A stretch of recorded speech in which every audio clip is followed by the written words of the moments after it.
অনুরোধ করছি ঢাকা মহানগর পশ্চিমের সংগ্রামী সভাপতি সংগ্রামী ছাত্রনেতা আবু তাহের ভাইকে। আসসালামু আলাইকুম ওয়া রাহমাতুল্লাহ। জি সম্মানিত দেশবাসী, আপনাদের কাছে একটি বিষয় অবগত করতে চাই। প্রথমত আমরা এই আমাদের ছাত্র সমাজের প্রতি একটা আন্দোলনের সম্মানিত ছাত্র জনতা এবং দেশবাসী, আমি শুধুমাত্র 3টা পয়েন্টে কথা বলতে চাই। তারা এত বড় সাহস নেই মসজিদে একটি কোরআনুল কারীমের তানবিতে তারা হামলা করে।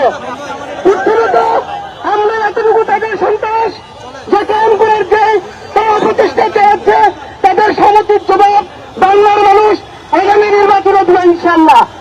সর্বশেষ আপনাদেরকে এতটুকু অবহিত করতে চাই, ইসলামী ছাত্র শিবিরের যে নীতি নৈতিকতা দেখে মনে হয় যে অনেক দুর্বলতা, কিন্তু বাংলাদেশ ইসলামী ছাত্র শিবির আপনাদের যে কার্যক্রম এই কার্যক্রমের যে বাধা দেয় সেটা ভোটের মাধ্যমে ইনশাআল্লাহ দিবে।